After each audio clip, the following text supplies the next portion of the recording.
नमस्ते बच्चों। आज हम स्टैंडर्ड 7 का चैप्टर नंबर 9 जिसका नाम है direct proportion and inverse proportion पढ़ने वाले हैं। इस चैप्टर में देखो, ये चैप्टर नंबर जो है वो पार्ट सेकंड में आता है। That mean it is belongs to the second semester. Second semester का ये पहला चैप्टर है, चैप्टर नंबर 9। इस चैप्टर में हम जो पढ़ने वाले हैं वो है डायरेक्ट प्रोपोर्शन। डायरेक्ट प्रोपोर्शन का कुछ एग्जाम्पल हम देखेंगे। Example, look at the picture below and see division of the circle made by its diameter. देखो यहाँ पर एक फिगर दी गई है, यहाँ पे जो ड्रॉ किया हुआ है ये है डायमीटर। इस डायमीटर से की वजह से इस सर्कल के दो हिस्सों में डिवाइड हो गया है। ये सेकंड फिगर है, यहाँ पर एक डायगोनल निकाला गया है, यहाँ पर एक दूसरा डायगोनल है। दोनों डायगोनल की वजह से इसके 4 पार्ट्स बन गए। देखो, पार्ट नंबर 1, 2, 3 एंड 4। ओके, ये अगली जो फिगर है इसमें कितने डायगोनल है? 1, 2, 3 and 4। We are draw the 4 diagonals. यहाँ पर 4 डायगोनल दिए गए हैं। 4 डायगोनल की वजह से इस फिगर के, इस सर्कल के 8 सेम पार्ट्स हो गए। तो देखो, first number figure 1 diagonal, how many parts are there? There are only 2 parts. For the second figure, in the figure second, diameter 2 diameter makes how many parts? 4 parts. For the figure 3, in the figure 3, 4 diameter make 8 parts of the circle. देखो, अगर diagonal बढ़ते हैं तो उसकी वजह से part of the circle भी बढ़ जाते हैं। अगर डायगोनल कम करते जाओ तो पार्ट ऑफ सर्कल भी कम होते जाएगा। देयर आर टू थिंग्स, यहाँ पे दो चीजें दी गई है। वन है डायमीटर और दूसरा है पार्ट ऑफ अ सर्कल। अगर हम डायमीटर बढ़ाए, अगर डायमीटर ज़्यादा ड्रॉ करें तो सर्कल के ज़्यादा पार्ट्स बनेंगे।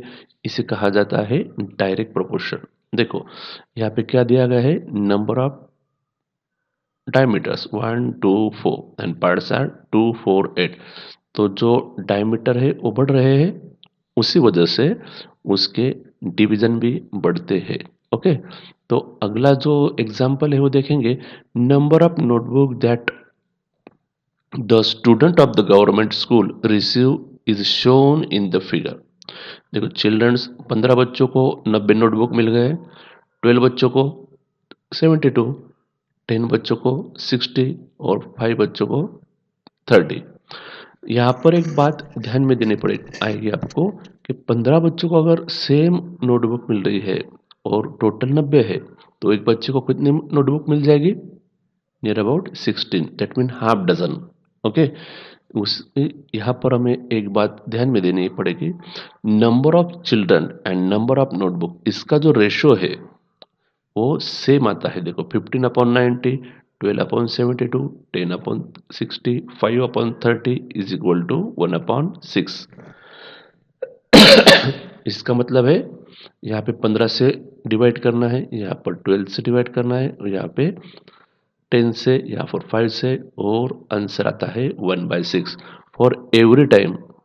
हर बार जो रेशो है वो कांस्टेंट आता है, वो चेंज नहीं होता है। ओके, तो एक बात हमें ध्यान में, अगला जो एग्जांपल है वो है इफ 10 पेन कॉस्ट इज 60। अगर 10 पेन की कीमत 60 रुपये है, what is the cost of 13? इस हिसाब से देखा जाए तो एक पेन कितने का आएगा? 6 रुपीज। और 13 का कितना आएगा? हम देन ढूंढते हैं। Let us suppose that the cost of 13 pen is x rupees. हमें जो जवाब लिखना है एग्जाम में वो इस प्रकार लिखा जाएगा। देखो, the number of pens and the cost vary is direct proportion. Let us express the ratio that an equation. हम रेशियो लिखते हैं 10/60। देखो, 10 पेन है और 60 क्या है? उसकी price. Okay, cost 13/x, cross multiplication ले ले तो 10 इंटू हो गया x और 13 इंटू 60।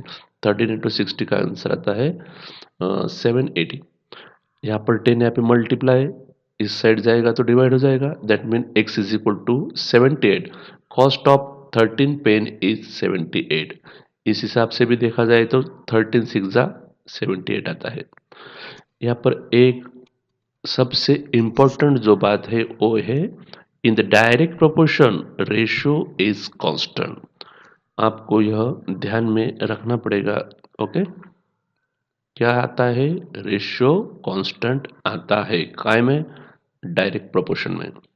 अब हम प्रैक्टिस सेट 37 सॉल्व करेंगे। ओके, आज हम प्रैक्टिस सेट 37 सॉल्व करने वाले हैं। हम प्रॉब्लम पढ़ते हैं पहले। If 7 kilogram of onion cost is 140 rupees, how much must we pay for 12 kilogram onion. देखो, 7 किलो ओनियन की जो कीमत है वो 140 है, तो 12 केजीज के हमें कितना पे करना पड़ेगा वो हमें ढूंढना है। देखा गया तो क्या होगा इसमें, we the weight of onion and their cost vary is directly proportional. Let us express the ratio and obtain an equation. ये हर बार हमें लिखना है। देखो, 7 किलो की कीमत 140 है, तो 12 किलो की कीमत ज़्यादा ही आएगी। कम आ सकती है क्या? नहीं। इस वजह से अगर वेट बढ़ गया तो उसकी कॉस्ट भी बढ़ जाएगी, और कॉस्ट हमें अभी निकालनी है। तो सबसे पहले हम क्या करेंगे, 7 केजी की कॉस्ट है 140, और हम मान के चलेंगे let us 12 kg onion cost is x rupees. Therefore 7/40 is equal to 10 upon x। ये जो दिया गया है ये है वेट अपॉन कॉस्ट का रेशो। अभी क्रॉस मल्टीप्लिकेशन ले ले तो क्या आएगा, 7 into x is equal to 7x और 12 इंटू 140। यहाँ पर जो 7 है यहाँ पे मल्टीप्लाई, इस साइड जाएगा तो क्या होगा, डिवाइड। तो डिवाइड करने से हम देखो 7 से 140 को डिवाइड कर दिया तो क्या आ जाएगा, x इज इक्वल टू 12 और 140 divided by 7 is equal to 20। दोनों का गुना कर दिया, मल्टीप्लिकेशन किया तो क्या आएगा, x is equal to 240 rupees. सबसे एंडिंग में हमें लिखना है the cost of 12 kilogram onion is 240 rupees. ये जो सब एग्जाम्पल है वो हमारे डेली लाइफ में आते हैं, इसकी वजह से इसे ध्यान से पढ़िए और इसका अपनी जिंदगी में इस्तेमाल कीजिए। Okay, next problem is if 600 rupees buy 17 bunches of feed, how many will to 1280 rupees buy. यहाँ पर जो दिया गया है bunches of the feed and their cost vary in directly proportion. 600 रुपये में 15 आते हैं बंचेस ऑफ द फीड, तो 1280 में कितने आएंगे। ओके, तो सबसे पहले हम क्या करेंगे, इस तरीके से उसे एक्स में एक्सप्रेस करेंगे। सबसे पहले हम let's x bunches of the feed cost is 1280 rupees. हम अब यहाँ पे रेशियो लेंगे, रेशियो लेने के बाद इसका क्रॉस मल्टीप्लिकेशन करेंगे। 600 into x is equal to 15 into 1080। अब यहाँ पे आप इसे पॉज करके सॉल्व करके देखो, अगर आपका एग्जाम्पल सही आता है इसका मतलब है आप सही दिशा में जा रहे हो। यहाँ पे 600 मल्टीप्लाई तो डिवाइड करो, कहाँ कैसे करोगे, 15 इंटू 1280 अपॉन 60। यहाँ पे जो 60 का है वो हम क्या करेंगे, एग्जाम्पल लेंगे, दोनों का मल्टीप्लिकेशन कर लिया और 0 0 कट करने के बाद हमारा आंसर आएगा 32।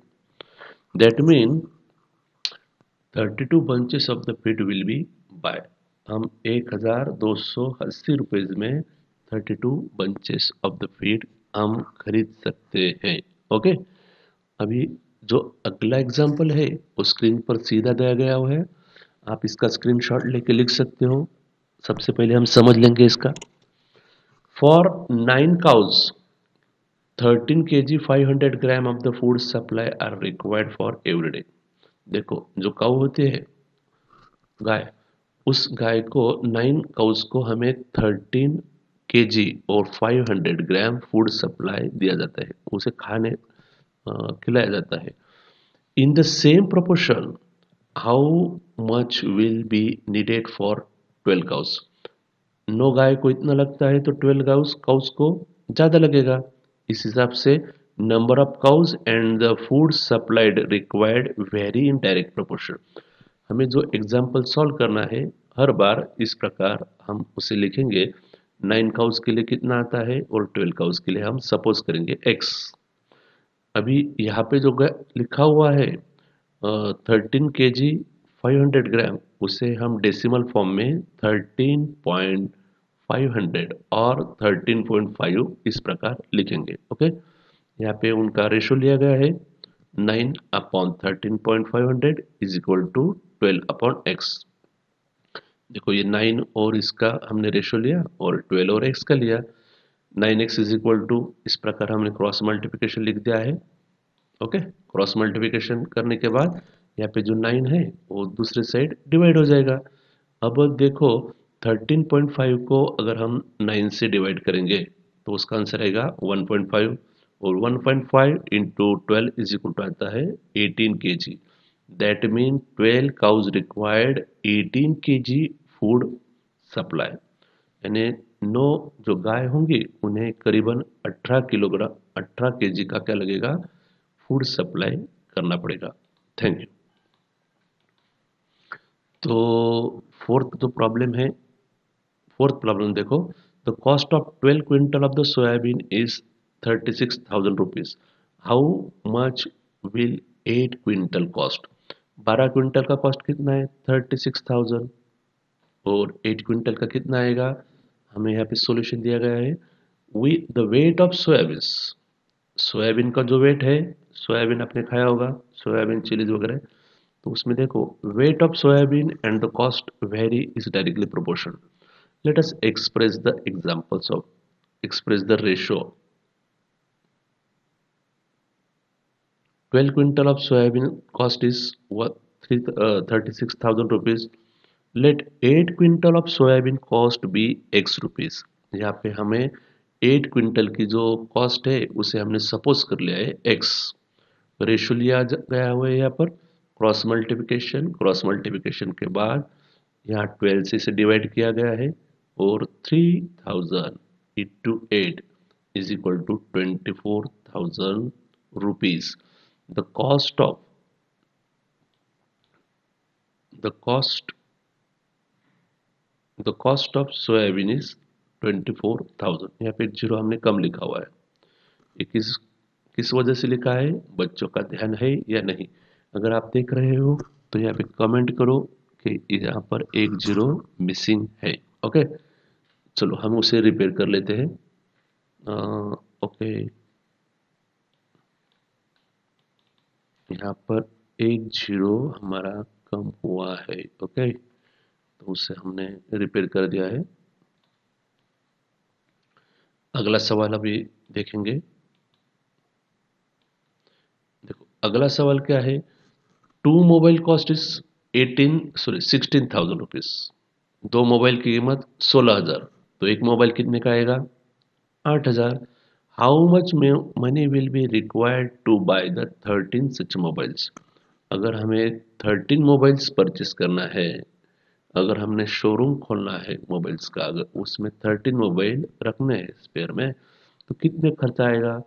तो उस हिसाब से देखो हर वजह उस हिसाब से देखो हर बार हम क्या लिखते हैं, the number of mobile and the cost vary is directly proportional. Let us express the ratio and obtain an equation. दो मोबाइल की कीमत 16,000, 13 मोबाइल की कीमत x रुपीज हमने सपोज कर ली। रेशियो लिया हुआ है, क्रॉस मल्टीप्लिकेशन कर दिया और यहाँ 2 मल्टीप्लाई तो यहाँ पर डिवाइड हो जाएगा। 2 से इसको डिवाइड किया तो 8,000। देखो हमने पहले ही बताया था दो मोबाइल की कीमत 16,000, तो एक मोबाइल का कितना आएगा 8,000। 8,000 को 13 से गुना करो तो उसका कीमत आता है 1,04,000 रुपीज। तो cost of 13 mobile is 1,04,000 rupees.